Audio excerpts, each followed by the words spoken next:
Assalamualaikum warahmatullahi wabarakatuh. Waalaikumsalam. Pertama saya berterima kasih pada kesempatan bisa hadir pada siang hari ini menyampaikan materi terkait peran DPR dalam optimalisasi dana desa untuk meningkatkan kesejahteraan dan kemandirian masyarakat desa. Bapak Ibu Saudara yang berbahagia, jumlah desa di Indonesia itu kurang lebih ada 75.265. Ini saya langsung aja ya, karena ada waktu saya ditunggu lagi rapat sama Menko. Kemudian ini se-Indonesia nih, jumlah penduduk KTP desa 202 juta jiwa atau 73%. Jadi 73% penduduk Indonesia itu ber-KTP desa. Seluruh desa yang mendapatkan dana desa itu sejak 2015-2024 itu 610 triliun totalnya 10 tahun. Kemudian ada pendamping desa jumlahnya 33.525 pendamping desa bertugas di seluruh desa. Jadi nggak semua desa ditangani satu pendamping, ada satu pendamping menangani 1-2 desa. Namun masih ada 10.463 desa tertinggal dan desa sangat tertinggal, kurang lebih 40%. Masih terdapat 36 kabupaten desa tertinggal. Ini umumnya masih di Indonesia Timur. Nah, ini kondisi existing kita ya. Desa yang belum mendapatkan listrik totalnya ada 2.919 desa. Jadi sampai hari ini masih belum ada listrik. Nah, di Sumatera 165, Kalimantan 151, di Maluku 58, di Papua 2.336 desa, dan seterusnya. Di Jawa aja masih ada nih, belum ada listrik, 113 desa. Kemudian kondisi desa daerah tertinggal dengan kuasa air, terdapat 4.325 desa yang kuasa air tidak layak. Kuasa air tidak layak ini masalah kita. Masih 4.000 lebih. Kemudian lanjut,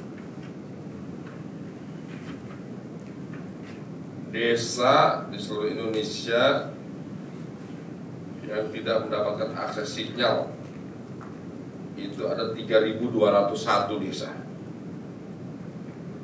Nggak ada sinyal, nggak ada internet, tersebar di seluruh pelosok itu, bagaimana di screen. Kemudian di seluruh Indonesia itu ada 67.320 desa yang memiliki BUMDes. BUMDes itu badan usaha milik desa. Kalau BUMDesa itu ada 25.079. BUMDes yang memiliki usaha perdagangan itu ada 26.483. BUMDes yang berbadan hukum baru ada 23.043 BUMDesa. Lanjut, ini sesuai dengan akta cita kita. Ini desa ini masuk di akta cita yang ke-6, yaitu membangun dari desa dari bawah untuk pemerataan ekonomi dan pemberantasan kemiskinan.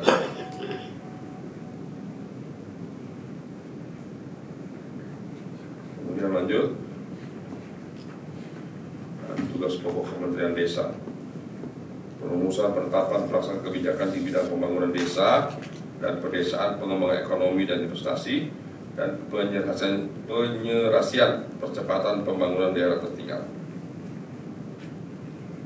pelaksanaan pengembangan sumber daya manusia dan pemberdayaan masyarakat desa dan daerah tertinggal, dan seterusnya. Lanjut, nah ini Kementerian Desa dalam rangka melakukan percepatan pembangunan desa di seluruh Indonesia punya program yang kami sebut dengan 12 rencana aksi bangun desa, bangun Indonesia. Pertama itu revitalisasi BUMDesa, mendukung makan gizi gratis. Jadi program makan gizi gratis Pak Prabowo yaitu kami mempersiapkan seluruh BUMDes di seluruh desa atau badan usaha milik desa untuk dapat menyiapkan bahan pokok, sayur, buah-buahan, padinya, berasnya, jagungnya, telur, ikan, dan seterusnya. Kedua, di peningkatan ketahanan pangan lokal desa, swasembada pangan. Yang ketiga yaitu swasembada energi dan air. Keempat, hilirisasi produk unggulan desa. Kelima, pengembangan desa ekspor. Keenam, pemuda dan pemudi pelopor desa. 7, sinkronisasi dan konsolidasi program kementerian lembaga masuk desa. 8, digitalisasi desa dan pengembangan desa wisata.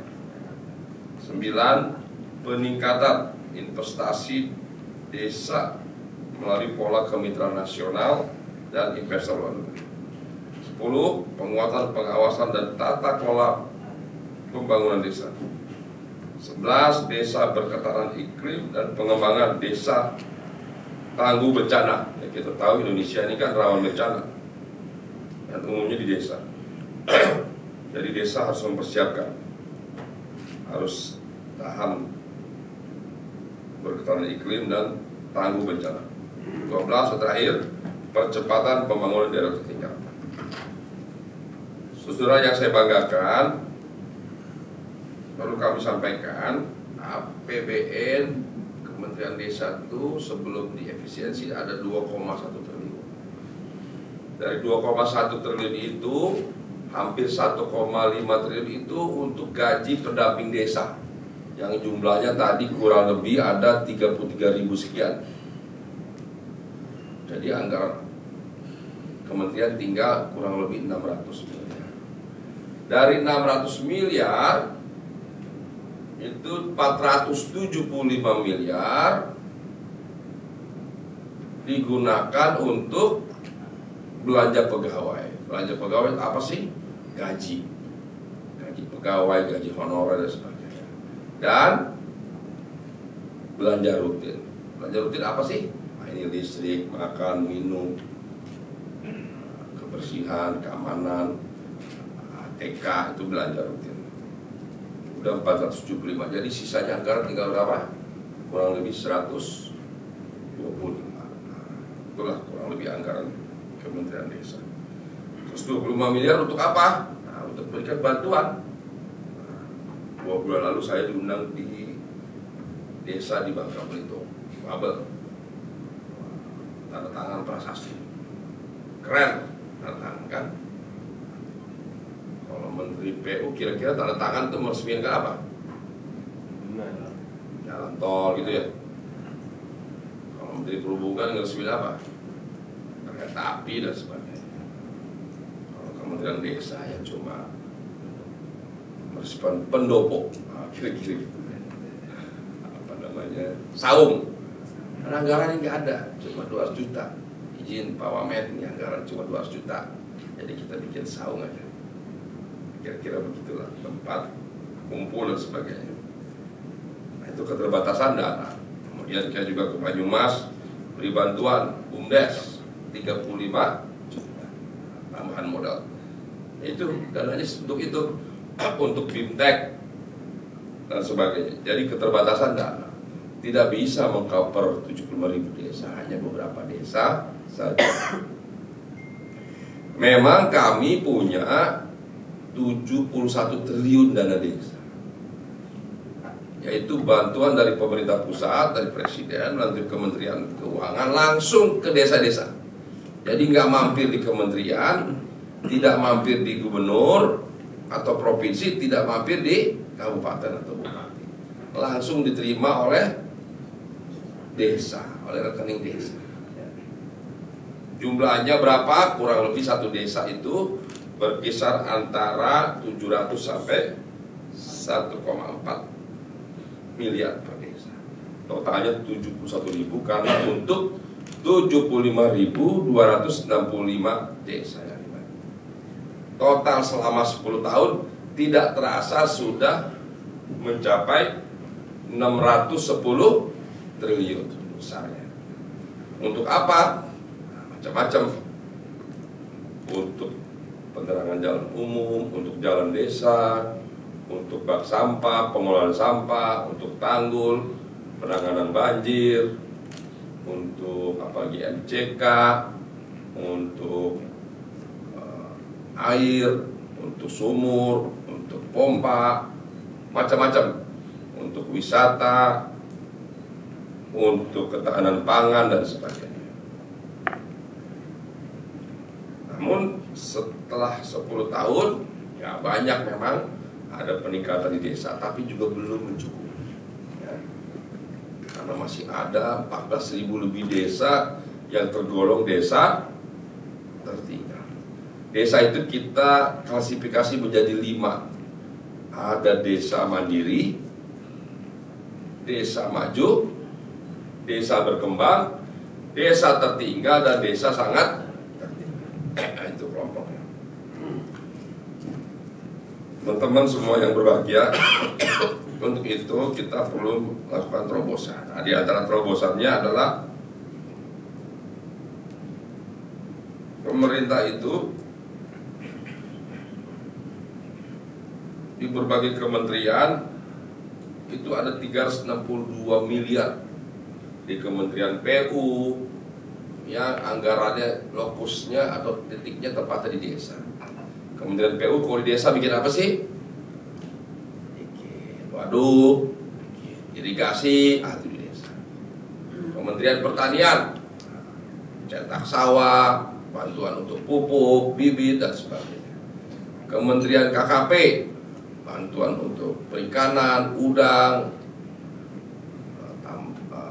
garam dan sebagainya, dan seterusnya. Itu tidak kurang dari 362 triliun setiap tahunnya, antara lain di desa. Nah, tugas kami Kementerian Desa mencoba mengoptimalisasi dana tersebut yang ada di kementerian-kementerian agar lebih tepat sasaran, agar dapat meningkatkan produktivitas, dapat membuka lapangan pekerjaan agar efektif. Terlebih Presiden ingin, Bapak Prabowo ingin adanya efisiensi.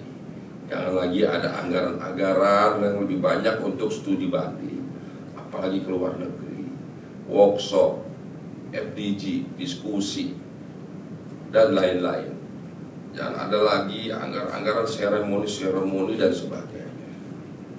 Semua anggaran diperuntukkan untuk dapat meningkatkan produktivitas, anggaran untuk dapat membuka lapangan pekerjaan, meningkatkan kemakmuran, meningkatkan kesejahteraan, punya nilai tambah, berdampak multiplier efek. Itu maunya Presiden. Jadi anggaran dikurangi, dipotong, agar penggunaan anggaran di setiap kementerian lembaga lebih efektif dan efisien. Dananya diperuntukkan untuk program-program unggulan dan seterusnya. Jadi itu yang pertama adalah program Hexahelix. Yang pertama, kami akan mengkoordinasikan program-program anggaran pemerintah, kementerian lembaga untuk kepentingan masyarakat desa. Yang kedua yang kami coba lakukan adalah kami kerjasama dengan perguruan tinggi. Kita akan kerjasama dengan seluruh perguruan tinggi yang ada di Indonesia, dari Sabang sampai Merauke. Selama ini ada beberapa perguruan tinggi yang peduli desa, melakukan pembinaan bimbingan terhadap masyarakat desa. Nah, kita ingin ke depan tidak hanya 1, 2, 3, 4, 5 desa perguruan tinggi, tapi seluruh perguruan tinggi dari Sabang sampai Merauke harus bangun desa, turun ke desa, peduli desa, harus tahu masalah apa di desa, harus tahu potensi desa, harus ikut terlibat. Setiap perguruan tinggi saya minta nanti mana desa binaannya, setiap fakultas mana desa binaannya. Bahkan setiap jurusan di setiap perguruan tinggi juga harus punya desa binaan. Tidak hanya jurusan-jurusan peternakan, perikanan, pertanian, pemberdayaan masyarakat, ekonomi, teknik, dan lain-lain, tapi jurusan sastra Rusia juga saya minta punya desa binaan. Pak Wamen, apa hubungannya? jurusan sastra Rusia sama desa memang tidak ada hubungannya. Apalagi orang desa ngapain ya, belajar sastra Rusia.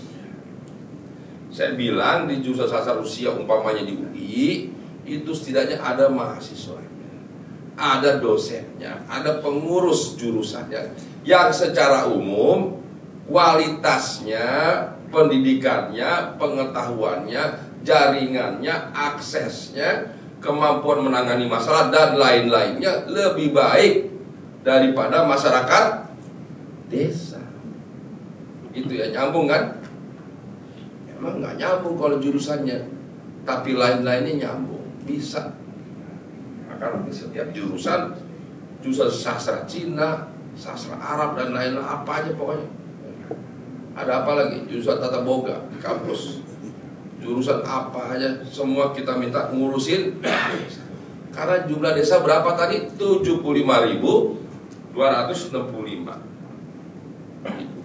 Jadi harus diurusin oleh semuanya. Semua masyarakat bangsa terlibat membangun desa. Harus. Tidak bisa diatasi oleh Kementerian Desa sendiri.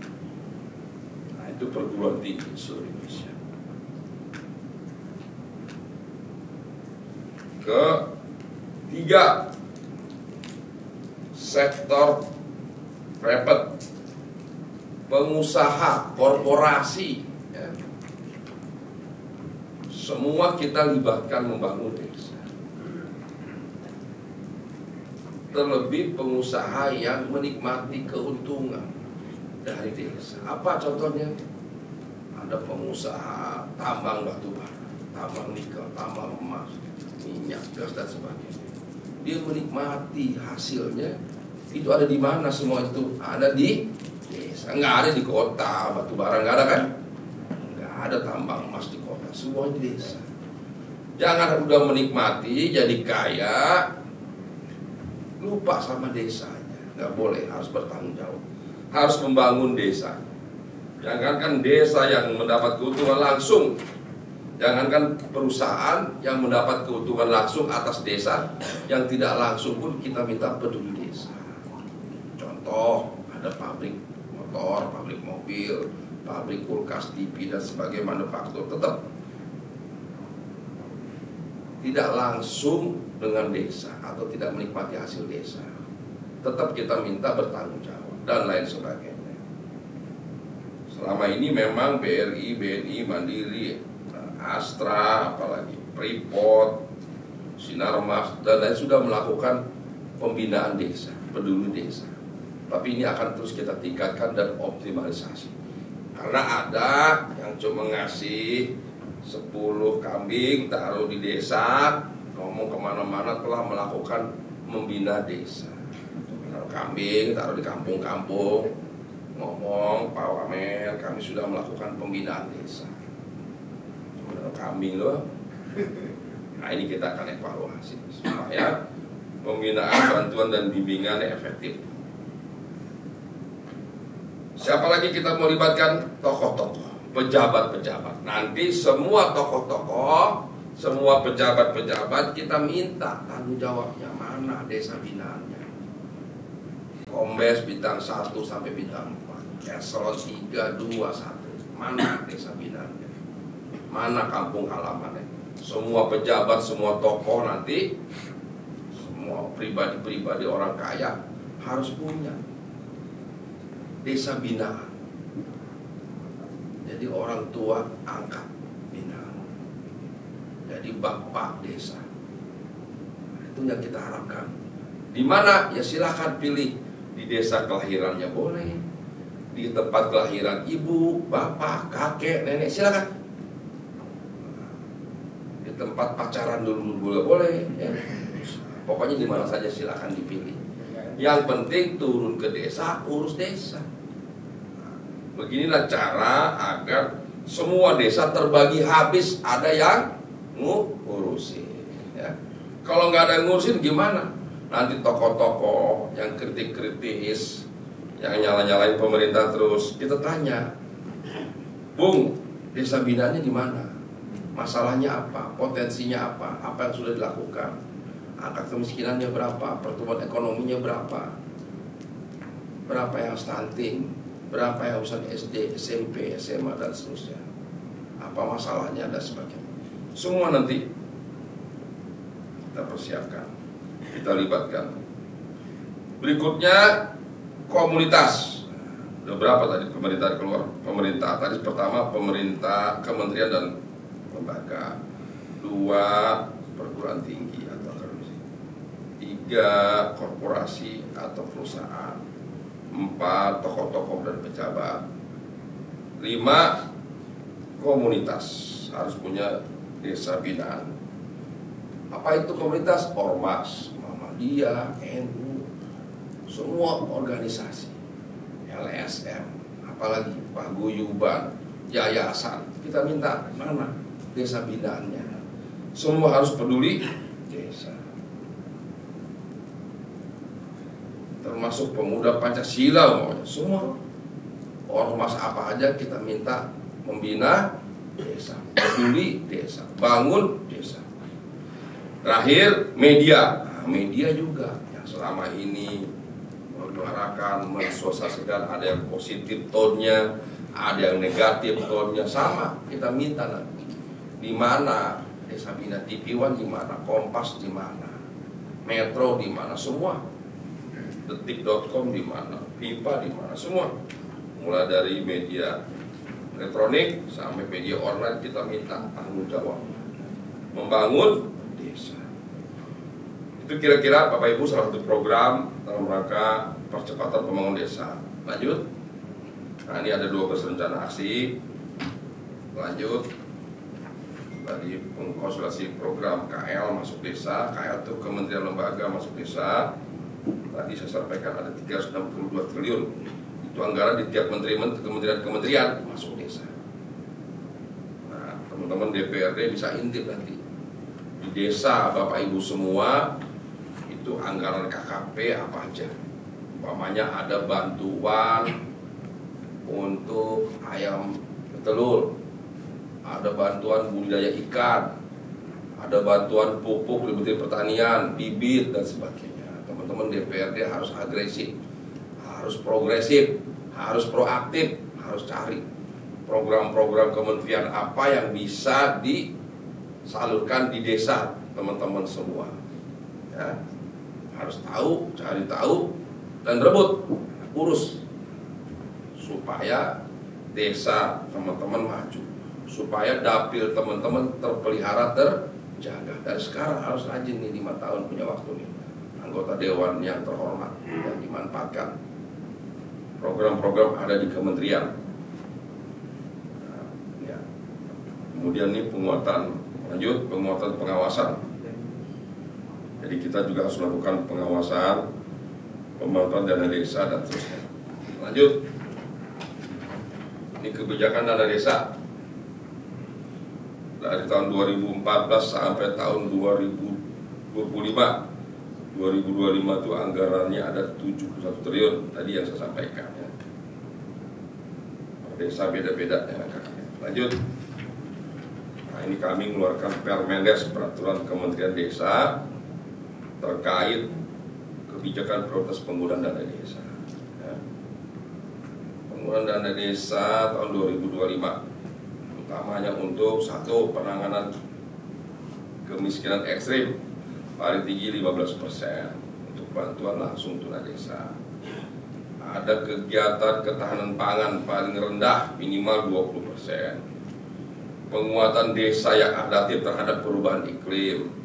Untuk anggaran pengembangan potensi dan keunggulan desa, untuk pemanfaatan teknologi dan informasi untuk percepatan implementasi desa digital, untuk peningkatan promosi dan penyediaan layanan dasar kesehatan skala desa termasuk stunting, untuk pembangunan berbasis padat karya tunai dan penggunaan bahan baku lokal. Dana operasional pemerintah desa paling banyak 3%. Program sektor prioritas lainnya di desa. Jadi kalau dulu awal-awal kepala desa, waduh enak bener dapat 1 miliar. Nah, kan dulu tuh tahu-tahu beli mobil, ya kan. Kemudian kawin lagi. Kemarin saya ke Subang, waktu di Subang sama Pak Menteri ada Pak Desa, ada ibu protes, Pak, ini kepala desa saya udah 10 tahun belum diganti-ganti. Kenapa Bu? Bangun jalan sih Pak, bangun jalan desa. Terus apa masalahnya? Cuman jalan yang dibangun yang ke rumahnya aja Pak. Apalagi Bu, iya kalau tiap malam dangdutan mulu Pak. Nah, ada yang begitu. Kepala desa masih ada yang seperti itu ya. Minggu lalu Pak Menteri sama saya ke PPATK mau tahu nih penggunaan dana desa ini kemana aja sih yang miring-miring. Nah, semester 1 2024 ada tuh sekian miliar dari seluruhnya itu untuk judol itu apa? Judi online. Ada juga untuk apa tuh? Untuk pos 2 ada juga. Namun kalau udah pegang duit suka lupa gitu. Untung nggak ada yang untuk operasi muka des. Ya, kira-kira begitu. Makanya kita atur sekarang. Kita atur penggunaannya dari tahun ke tahun. Alhamdulillah semakin baik dana desa. Nggak bisa lagi dimanfaatkan untuk kepentingan sesaat, untuk kepentingan pimpinan desa, kepala desa, perangkat desa, kepentingan pribadi, tapi semuanya diperuntukkan untuk kemajuan dan kesejahteraan masyarakat desa. Lanjut, nah, ini fokus penggunaan dana desa. Lanjut, nah, dana desa itu di desa itu harus dipublikasikan di baliho, papan informasi, media elektronik, media cetak, media sosial, website dan sebagainya. Jadi nggak bisa lagi. Jadi dana desa itu seperti APBD. Umpamanya anggaran 2025 ini 2024 sudah dimusyawarahkan, ada namanya musyawarah desa. Perangkat desa itu kepala desa, perangkat desa, sekdes, jajaran desa, ada Karang Taruna, ada majelis ulama dan sebagainya. Organ-organ masyarakat desa itu rapat dengan perwakilan masyarakat RT RW menyepakati kira-kira anggaran 1 miliar ini tiap desa untuk apa saja mau digunakan gitu kira-kira ya. Disepakati diketok. Nah, seperti teman-teman nih anggota dewan begitu kan. Nah, kalau di DPRD kan begitu. Dibahas diketok anggaran 2024, anggaran 2005 dibahas 2024. Nanti 2026 dibahas 2025 dan seterusnya.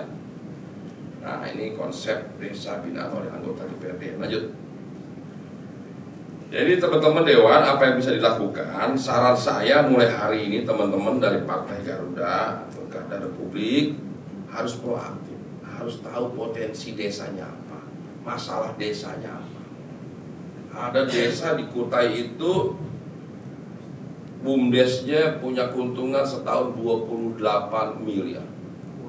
Padahal desanya nggak ada listrik, belum ada air listrik.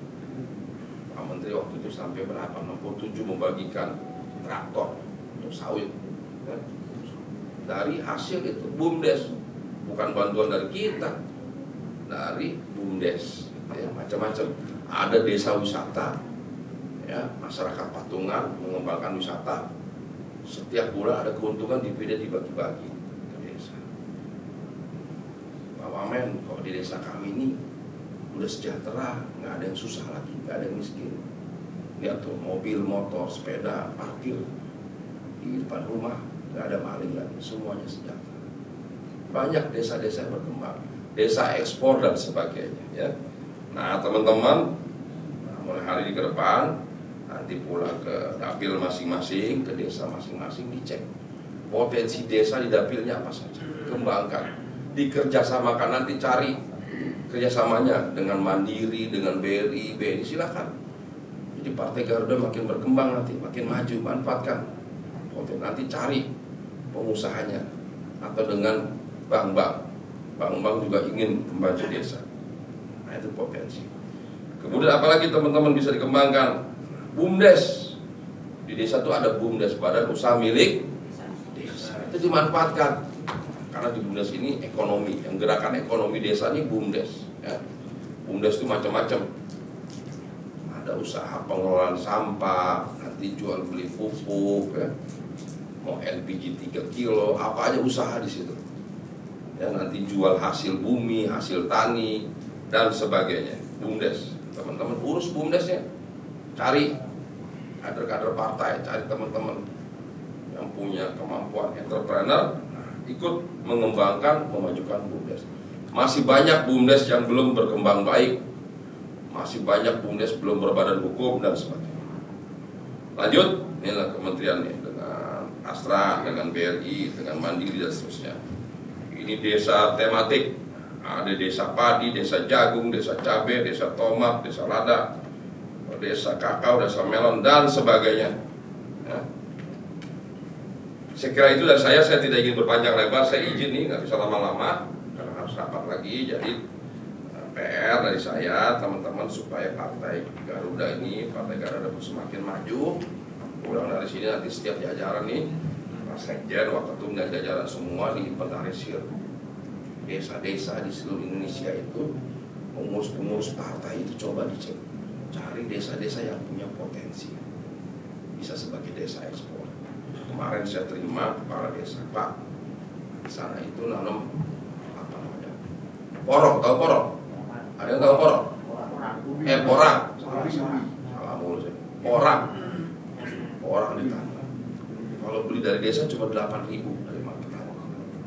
Diolah di pabrik, cuma diapain sih, dikeringin, dipotong-potong jadi chip begitu. Kemudian diekspor, harganya jadi berapa? 105, 10 kali lipat harganya. Antara beli di desa, dikemas. Jadi punya nilai tambah. Padahal cuma dijual begitu doang. Belum diolah, bisa buat apa? Orang ini bisa untuk kosmetik, bisa untuk makanan. Ada beras porang. Harganya tahu nggak ibu-ibu? Beras porang itu harganya mahal sekali, 150 sampai 200 ribu per kilo. Kalah beras Cianjur. Kenapa mahal? Karena gizinya tinggi, tidak ada gula dan sebagainya. Bisa untuk roti, untuk mie dan sebagainya. Luar biasa. Kemarin kami diskusi, depan ingin dikembangkan agar bisa sampai 1.000 hektar dan seterusnya. Itu baru satu contoh. Saya diterima lagi tamu desa di Siki, di Sulteng. Wamen di desa kami ini 80% kabupaten kami, Kabupaten Siki itu duren. Tapi duren itu yang beli siapa? Diekspor ke Tiongkok, tapi lewat Surabaya dulu, mampir Surabaya, mampir dulu Jakarta, dibeli dulu oleh Vietnam, oleh Thailand, baru dijual lagi ke Tiongkok. Jadi kita dapat capeknya aja. Yang untung Vietnam, yang untung Thailand. Kita yang punya tanah, kita yang punya bibit durian, kita yang nanam, kita yang nyiram, kita yang pelihara sekian tahun, ya kan, menjaga dari hama dan sebagainya, kita yang metik.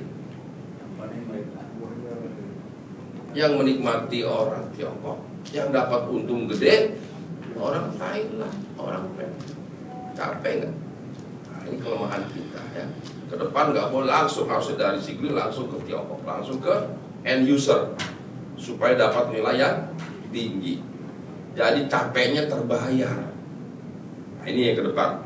Jadi kira-kira nanti teman-teman coba dicek lagi apa masalah desa, apa potensi desa agar dapat dikembangkan, agar punya nilai tambah. Itulah bentuk pengabdian kita pada bangsa dan negara, dan tentu juga berdampak positif bagi Partai Garuda, Partai Garuda Republik, agar teman-teman juga terus bisa eksis berbakti pada bangsa dan negara dengan memajukan desa. Bangun desa, bangun Indonesia. Demikian dari saya, terima kasih. Assalamualaikum warahmatullahi wabarakatuh.